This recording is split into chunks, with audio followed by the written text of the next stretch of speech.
اور 2-3 منٹ تک احتجاج کی ان کو اجازت تھی، وہ کھڑی رہیں. ایک نے لکھ رکھا تھا ہم اپنے وطن میں غریب الوطنی کا شکار ہیں. آج وہ صورتحال نہیں ہے ترکی میں.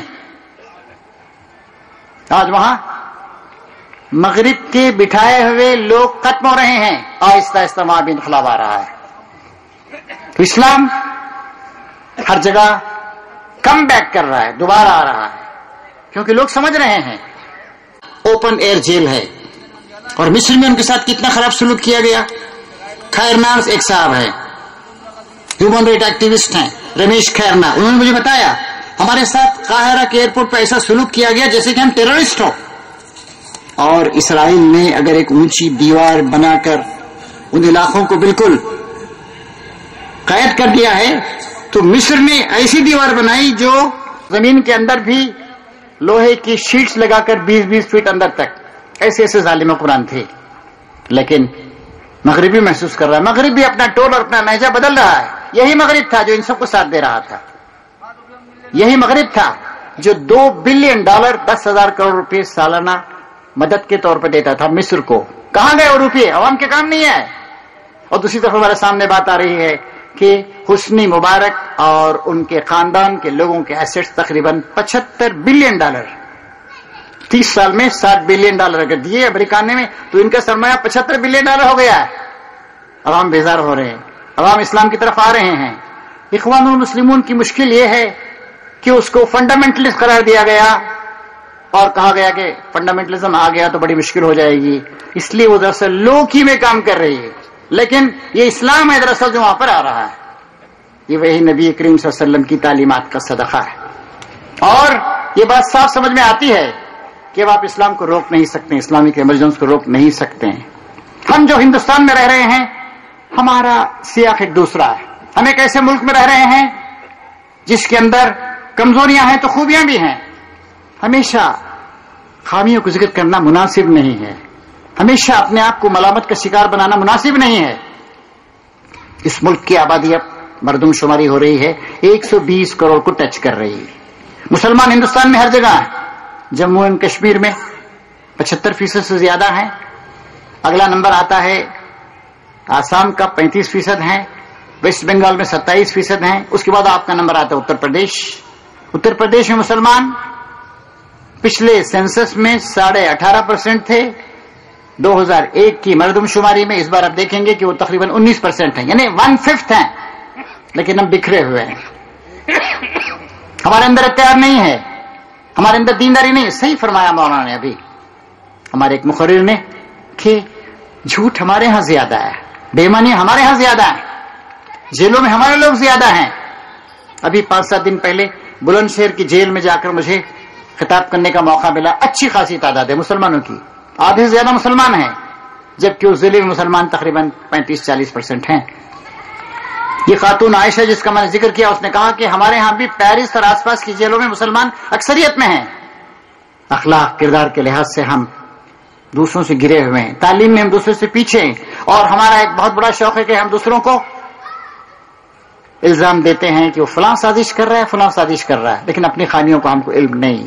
نبی کریم صلی اللہ علیہ وسلم نے جو تبدیلی پیدا کی وہ یہ ہے کہ اپنے آپ کو دیکھو، اپنے خدا سے ڈرو اور انصاف پر قائم رہو. بلکہ آپ نے ایک انقلابی پیغام دیا، کونوا قوامین للہ شہداء بالقسط، اللہ کے لیے کھڑے ہونے والے اور انصاف کی گواہی دینے والے بنو. ایک اور جگہ اللہ تعالیٰ ارشاد فرماتا ہے کہ انصاف کے لیے کھڑے ہونے والے، حق کی گواہی دینے والے بنو، چاہے اس انصاف کی، اس حق بات کی زد تمہارے اوپر یا تمہارے خاندان یا تمہارے قبیلے یا تمہارے لوگوں پہ پڑنے والی ہو.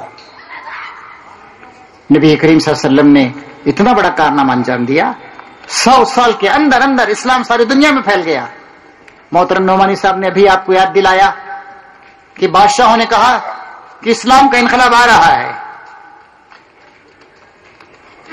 جو گریٹ رومن امپائر کا ہیرکلیز جو وہاں کا بادشاہ تھا، اس نے ایک بار جب وہ یروشلم میں تھا، حضرت ابو سفیان بھی تھے، کچھ اور لوگ بھی تھے، پوچھا حضور کے دین کے بارے میں. اور جب معلوم ہوا کہ حضور کا دین یہ ہے، اس کی تعلیمات، اس نے کہا میں سمجھتا ہوں کہ میری سلطنت کے اندر بھی اس دین کا اثر آ جائے گا. اور ہوئی یہ بات. عمر فاروق رضی اللہ تعالیٰ عنہ کا زمانہ ہے، اور اس وقت دو گریٹ امپائرز تھے. گریٹ رومن امپائر یعنی گریٹ کا لفظ جڑا ہوا تھا ان کے ساتھ، دوسرا گریٹ پرشین امپائر.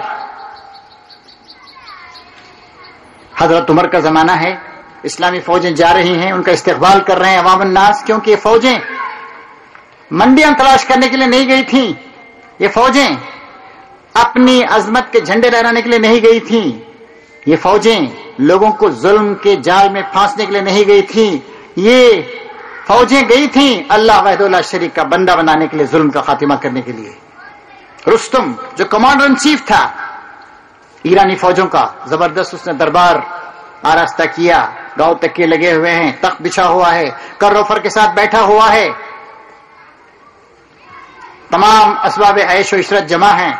ربی بن عامر جن کا رنگ بھی سیاہ تھا، جو دبلے پتلے تھے، جو ایک ایسے گھوڑے پہ سوار ہو کر گئے جس پہ زین بھی کسی ہوئی نہیں تھی، اس نے غرور کے ساتھ کہا کس لیے آئے ہو؟ اور ایک بات میں آپ کو یاد دلا دوں، دنیا میں جو سب سے پہلی انٹرنیشنل حکومت قائم ہوئی تھی وہ ایران کی تھی 2500 سال پہلے، 2500 سال پہلے. چنانچہ اس نے کہا کہ کس لیے آئے ہو عرب کے لوگوں، جاہلو، گنوارو، ریگستان میں رہنے والوں، اور ہم دیکھو ہماری تہذیب کیسی شاندار ہے، کس لیے آئے ہو؟ برباد کرنے آئے ہو ہماری تہذیب کو؟ ربی بن عامر رضی اللہ تعالیٰ عنہ نے اللہ کی حمد و ثنا بیان کرنے کے بعد نہایت اطمینان سے کہا ہم کو اللہ نے بھیجا ہے. دیکھیے اسلام انسان کے اندر کیسی عظمت پیدا کرتا ہے. ہم کو اللہ نے بھیجا ہے، ہم کو اس لیے بھیجا ہے کہ ہم انسانوں کو بندوں کی بندگی سے آزاد کرائیں. کسی بندے کو اس بات کا اختیار نہیں ہے کہ دوسروں کے سروں پر بیٹھ جائے، اپنا بندہ بنائے. ہم انہیں اللہ وحدہ لا شریک کا بندہ بنانے کے لیے آئے. اور دنیا کے نظریات اور مذاہب نے انسان کی نظر کو محدود کر دیا ہے، دنیا کی زندگی تک، موت تک.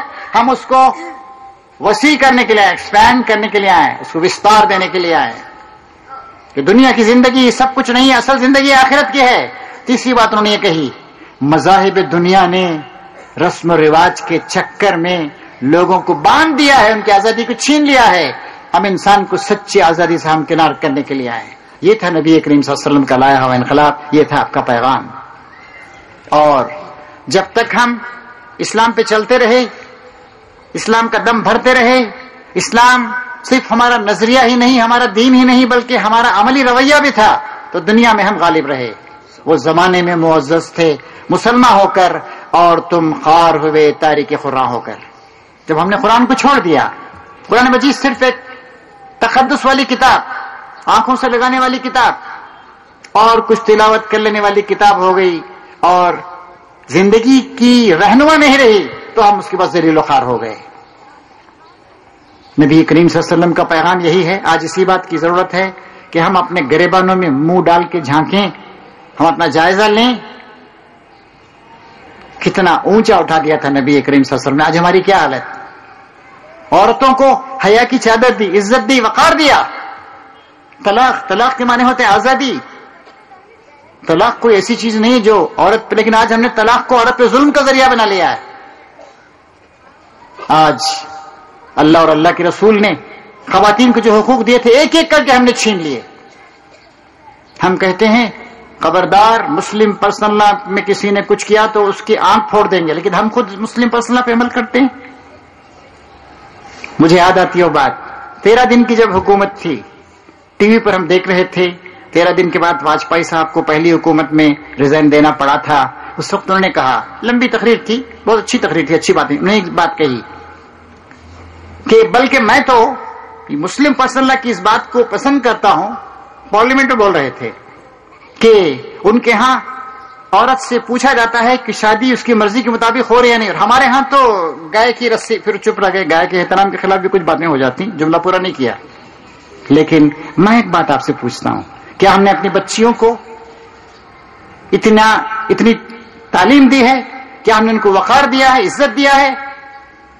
کیا ہماری کوئی بچی اس قابل ہے جیسے نبی کریم صلی اللہ علیہ وسلم کے زمانے میں ہوا ہے؟ خاتون نے کہا یا رسول اللہ میرے شوہر آ رہے ہیں، میں ان کے دین اور ایمان کے بارے میں کوئی بات نہیں کہتی، لیکن میں نہیں رہ سکتی ان کے ساتھ، مجھے پسند نہیں ہے.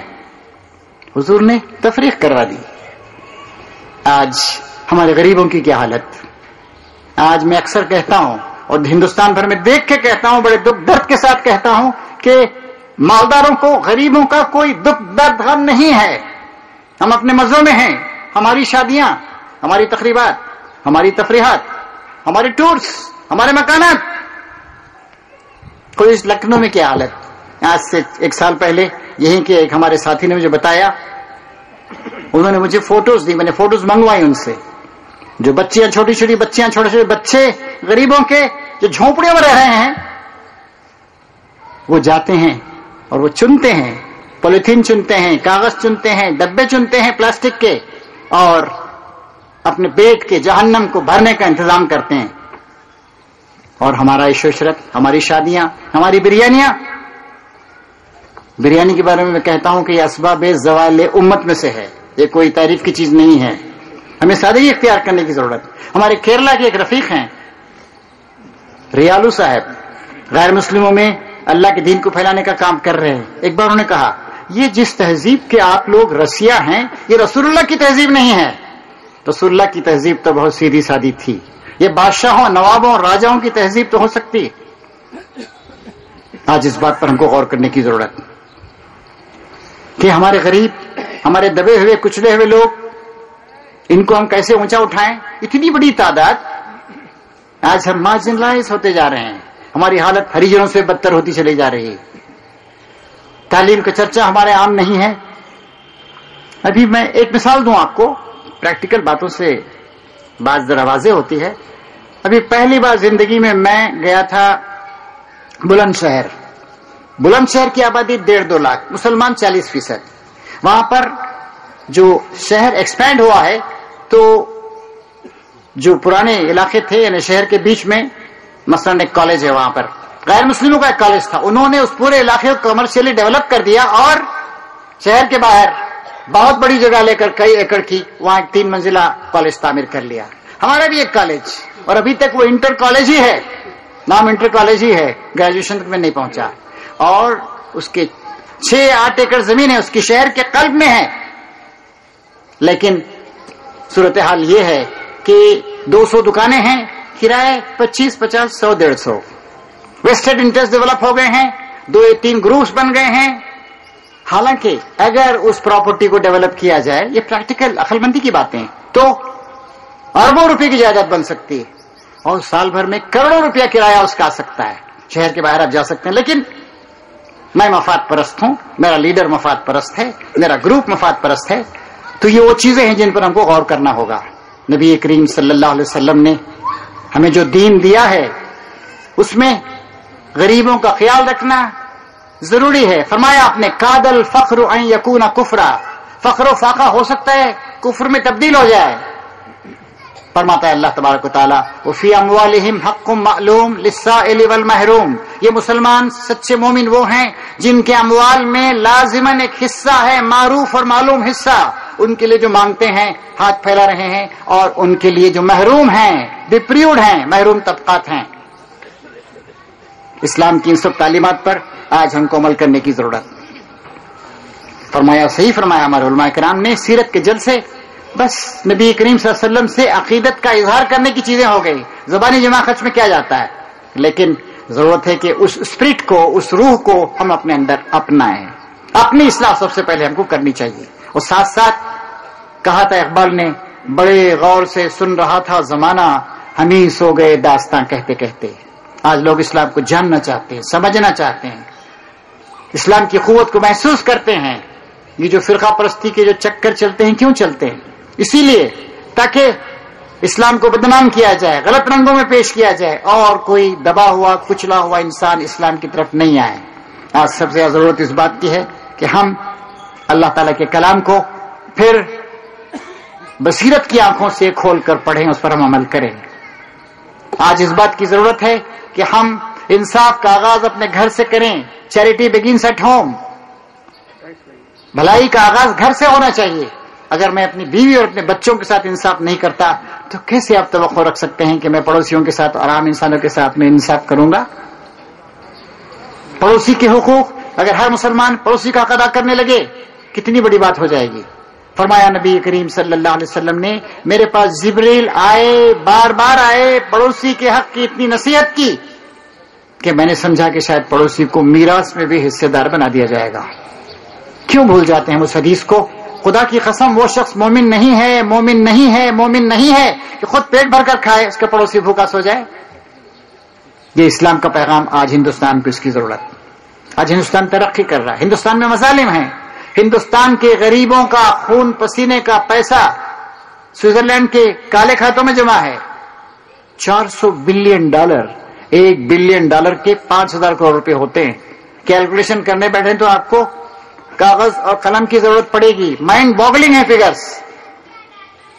آج سے 1.5-2 سال پہلے ارجن داس گپتا کمیٹی نے بتایا کہ ہندوستان کے 77% عوام روزانہ 20 روپے پر گزارا کر رہے ہیں، غریبوں کا ملک۔ اور دوسری طرف ہمارے پاس ایسے سرمایہ دار ہیں، پونجی پتی ہیں۔ ابھی بامبے میں ایک بلڈنگ بنی ہے، ایک بڑے پونجی پتی کی، ہندوستان کے 2 بڑے پونجی پتیوں میں سے ہے کہ اس نے $1 بلین، 5,000 کروڑ روپے۔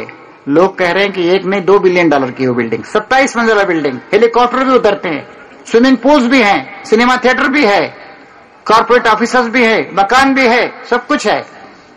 اور ہزاروں نہیں، لاکھوں نہیں، کروڑوں انسان ایسے ہیں جو فٹ پاتھ پہ پیدا ہوتے ہیں، وہیں مر جاتے ہیں۔ آج ہندوستان کو اسلام کی ضرورت، آج ہندوستان کو نبی کریم صلی اللہ علیہ وسلم کی ضرورت ہے۔ کیا فرمایا آپ نے؟ انا و کافل الیتیم کا ہاتین، میں اور یتیم کی کفالت اور مدد کرنے والا ان 2 انگلیوں کی طرح جنت میں ہوں گے۔ آپ نے فرمایا تم میں سب سے اچھے وہ لوگ ہیں جو اپنی بیویوں کے ساتھ اچھے ہیں، اور مجھے دیکھو کہ میں اپنی بیویوں کے ساتھ کتنا اچھا ہوں۔ آپ نے فرمایا اگر کسی نے کسی ذمہ کسی غیر مسلم کے ساتھ غلط سلوک کیا ہے، اس کا جو مقدمہ ہوگا وہ مقدمہ میں لڑوں گا قیامت میں۔ تو نبی کریم صلی اللہ علیہ وسلم کو صرف ان سے عقیدت ظاہر کی جائے کافی نہیں ہے، عقیدت کے ساتھ اطاعت بھی ہونی چاہیے۔ بہت مشہور آیت ہے، قل ان کنتم تحبون اللہ فاتبعونی یحببکم اللہ، اگر تم اللہ تعالیٰ سے محبت کرتے ہو تو میری اطاعت کرو۔ اطاعت شرط لازم ہے، اللہ بھی تم سے محبت کرے گا۔ اور ظاہر ہے کون نامعقول شخص ایسا ہوگا جو اللہ سے محبت نہ کرتا ہو، جو دنیا کو ہی اپنا مطمع نظر بنا بیٹھے، جو آخرت کو بھول جائے۔ فرمایا اللہ تعالیٰ نے اگر تم مجھ سے محبت کرتے ہو تو حضور سے کہلوایا اگر تم اللہ سے محبت کرتے ہو تو میری اطاعت کرو، میری پیروی کرو۔ اطاعت کا جب لفظ آتا ہے چھوٹی چھوٹی چیزوں میں ہمیں اطاعت بہت یاد آتی ہے، داڑھی یاد آ جاتی ہے، مسواک یاد آ جاتا ہے، لیکن بڑی بڑی چیزوں کو بھول جاتے ہیں۔ یہ تو ہم کہتے ہیں کہ میٹھا کھانا سنت ہے، لیکن اللہ کے دین کی اشاعت کے لیے، اس کی خدمت کے لیے طائف کے بازار میں جا کر پتھر کھانا، رسوائی مول لینا، یہ بھی سنت ہے، ہمارا خیال جاتا نہیں۔ خود بدلتے نہیں، قرآن کو بدل دیتے ہیں۔ خوبے کس درجہ فقیہان حرم بے توفیق کہ سنت کی تشریح ہم نے چند 2-4 چھوٹی چیزوں تک محدود کر دی۔ نبی کریم صلی اللہ علیہ وسلم کی سب سے بڑی سنت دعوت، اللہ کے پیغام کو لوگوں تک پیش کرنا، اللہ کے دین کو غالب کرنے کی کوشش کرنا، یہاں تک کہ اللہ تعالیٰ کا دین سب لوگوں تک پہنچ جائے۔ اور جس کو ماننا ہے وہ سوچ سمجھ کر مانے، اطاعت کے جذبے کے ساتھ مانے، اور جس کو انکار کرنا ہے وہ سوچ سمجھ کر اس کا انکار کرے۔ پھر جد و جہد کشمکش اللہ تعالیٰ کے دین کے لیے۔ یہ ہمارا اتنا بڑا ملک، 120 کروڑ کی آبادی، 25 اس میں اسٹیٹس ہیں، 7 یونین ٹیریٹریز ہیں، مختلف زبانیں ہیں۔ یہاں اس بات کی ضرورت ہے کہ ہم نبی کریم صلی اللہ علیہ وسلم کی جو سب سے اولین سنت ہے، اور یہی آپ کی آخری سنت بھی تھی، 1,24,000 یا 1,44,000 فرزندان توحید، مرد بھی ہیں، عورتیں بھی ہیں، بڑے بھی ہیں، چھوٹے بھی ہیں، عرب کے گوشے گوشے سے لوگ کھنچ کر آئے ہیں۔ آپ نے ساری اہم باتیں وہاں بتائیں۔ آپ نے کہا کہ تمہارا خون، تمہارا مال، تمہاری عزت ایک دوسرے پر حرام ہے۔ آپ نے عورتوں کی حقوق کی تلقین کی۔ آپ نے سماج کے کمزور طبقات، غلاموں، ملازموں وغیرہ کے حقوق کے بارے میں بتایا۔ ساری غلط رسموں کے ختم کرنے کا اعلان کیا۔ سب سے آخر میں کہا کیا میں نے بات پہنچا دی؟ مردوں، عورتوں، چھوٹوں، بڑوں، سب کی گلو گیر آوازیں نکلی، یا رسول اللہ اپنے پیغام پہنچا دیا۔ پھر پوچھا 3 بار پوچھا، 3 بار گواہی لی۔ سب نے گواہی دی کہ آپ نے اللہ تعالیٰ کا پیغام بلا کا مقاصد پہنچا دیا، اور پھر آپ نے آسمان کی طرف انگلی اٹھائی، کہا اے اللہ تو بھی گواہ رہا، تیرے بندے گواہی دے رہے ہیں کہ میں نے پیغام پہنچا، تو بھی گواہ رہا۔ اور پھر آپ نے ایک بات کہی، فَلْيُبَلِّغُ الشَّاهِدُ الْغَائِبُ، جو لوگ موجود ہیں غیر موجود لوگوں تک اس پیغام کو پھیلانے کا انتظام کریں۔ صرف اسی زمانے کے غیر موجود لوگ نہیں، قیامت تک جتنے غیر موجود لوگ آئے ہیں ان سب کا پیغام، ان سب تک یہ پیغام پہنچانا ہماری ذمہ داری ہے۔ اور اس کے لیے اپنی اصلاح اور نبی کریم صلی اللہ علیہ وسلم سچی محبت، جس کا تقاضا یہ ہے کہ ہم آپ کی پیروی کریں، اور پیروی سے چھوٹی چھوٹی چیزوں میں نہیں، پہلے بڑی چیزوں سے پیروی کا آغاز کریں۔ ہم نماز کے پابند ہو جائیں، ہم علم پہ زور دیں، ہم قرآن مجید سے واقف ہوں، ہم نبی کریم صلی اللہ علیہ وسلم کے نمونے سے، آپ کی سیرت سے واقف ہوں، ہم حلال و حرام کے احکام سے واقف ہوں، ہم انصاف کریں، ہم ظلم سے بچیں، اور ہم عزت کی زندگی گزاریں۔ اسلام ہم کو ذلت اور گراوٹ میں رکھنے کے لیے نہیں آیا ہے، سربلندی عطا کرنے کے لیے آیا ہے۔ اللہ تعالیٰ قرآن شریف میں ارشاد فرماتا ہے کہ وَلَا تَهِنُوا وَلَا تَحْزَنُوا وَأَنْتُمُ الْأَعْلَوْنَ إِن كُنتُم مُؤْمِنِينَ، غم زدہ ہونے اور پریشان ہونے، گراوٹ کے شکار ہونے کی ضرورت نہیں ہے، تم ہی سربلند رہو گے بشرطے کہ تم اللہ پر ایمان لاؤ۔ كَتَبَ اللَّهُ لَأَغْلِبَنَّ أَنَا وَرُسُلِي، یہ بات میں نے لازمی قرار دی ہے کہ میں اور میرے رسول غالب ہوں گے۔ اگر تم اللہ کی مدد کرو گے تو اللہ تمہاری مدد کرے گا۔ اتنا بڑا میدان۔ ابھی 15 دن پہلے میں قطر گیا تھا، قطر کی آبادی 17.5 لاکھ، قطر کے مقامی باشندے 3 لاکھ، اور باقی 14 لاکھ باہر کے لوگ، ہندوستان کے ہیں، پاکستان کے ہیں، بنگلہ دیش کے ہیں، سری لنکنس ہیں اور ایجپشنس ہیں وغیرہ وغیرہ۔ چیپیدی کا شوربہ، جی مختصر 3 لاکھ کی آبادی، چھوٹے چھوٹے ممالک ہے، دولت ہے، ٹھیک ہے، سمجھ میں نہیں آ رہا ہے دولت کیسے خرچ کرے وہ۔ اتنا بڑا ملک، اللہ تعالیٰ کے اتنے زیادہ بندے، 120 کروڑ انسان، اور مسلمان اتنی بڑی تعداد میں۔ تو ہی ناداں چند کلیوں پر قناعت کر گیا، ورنہ گلشن میں علاج تنگی دامہ بھی ہے۔ ابھی یونائٹڈ نیشنز کی طرف سے فگرز آتے رہتے ہیں کہ دنیا میں 1 منٹ میں 267 بچے پیدا ہوتے ہیں، 267 بچوں میں ہندوستان میں 51 بچے پیدا ہوتے ہیں 1 منٹ میں، اور اتر پردیش میں 11 بچے پیدا ہوتے ہیں 1 منٹ میں۔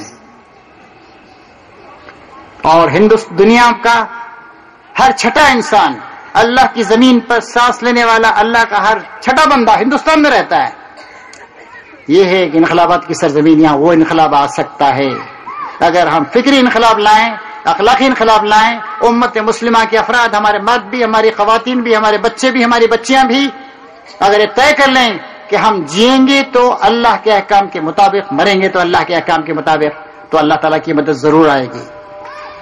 اور نبی کریم صلی اللہ علیہ وسلم کی صاف صاف حدیثیں ہیں کہ قیامت سے پہلے وہ دور آئے گا کہ اسلام ہر جگہ داخل ہو جائے گا، کوئی پختہ عمارت ایسی نہیں ہوگی، کوئی خیمہ، کوئی جھونپڑی ایسی نہیں ہوگی جہاں اسلام داخل نہ ہو جائے۔ تو اسلام آ رہا ہے، اب ہمیں یہ فیصلہ کرنا ہے کہ نبی کریم صلی اللہ علیہ وسلم کے احکام کی پابندی کرتے ہوئے ہم اس کے لیے اٹھ کھڑے ہوتے ہیں نہیں۔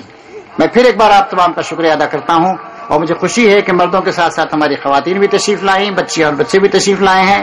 میں اللہ سے دعا کرتا ہوں کہ بار الہ ہماری مدد فرما، ہمارے دلوں میں ایمان کو راسخ کر دے، ہمیں سچا ایمان عطا فرما، ہمیں تیری راہوں میں جدوجہد کرنے کی توفیق عطا فرما، ہمیں اخلاص کے ساتھ تیرے احکام پر عمل پیرا ہونے کی توفیق عطا فرما، اور ہمیں دنیا میں بھی کامیابی عطا فرما، آخرت میں بھی کامیابی عطا فرما۔ سبحان ربک رب العزت عما یصفون وسلام علی المرسلین والحمد للہ رب العالمین۔ جنہوں نے اس پورے پروگرام کو آرگنائز کیا، محترم محمد صابر خان صاحب اندرا نگر، ان سے درخواست کرتے ہیں اظہار تشکر کے لیے تشریف لائیں۔ اس کے بعد دعا پہ نشست کا اختتام ہوگا۔ محترم حضرات اور خواتین، السلام علیکم ورحمۃ اللہ وبرکاتہ۔ آج کے اس جلسے میں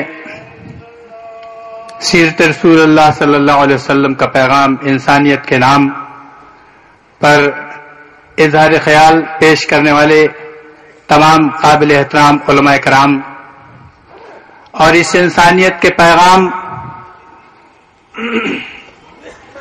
رسول اللہ صلی اللہ علیہ وسلم کی سیرت کے حوالے سے اس پیغام کو سننے کے لیے اس جلسے میں آئے ہوئے ہمارے تمام حضرات اور خواتین، میں آپ کا بہت بہت شکر گزار ہوں کہ آپ نے اپنے قیمتی وقت کو قربان کرتے ہوئے آپ صلی اللہ علیہ وسلم کی تعلیمات، آپ صلی اللہ علیہ وسلم کی سیرت کے پیغام کو سننے کے لیے یہاں تشریف لائے.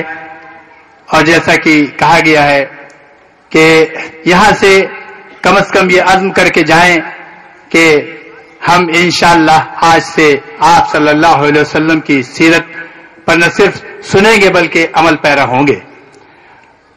اسی کے ساتھ میں پھر ایک بار آپ سب کا بہت بہت شکریہ ادا کرتا ہوں، خصوصی طور سے محترم خواجہ ڈاکٹر یونس صاحب کا، جنہوں نے علم ڈگری کالج کا یہ میدان ہمارے جلسے کے لیے فراہم کیا، اور اپنے تمام ان رفقا کا جنہوں نے تن من دھن سے لگ کر کے اس جلسے کو کامیاب کرنے کی کوشش کی.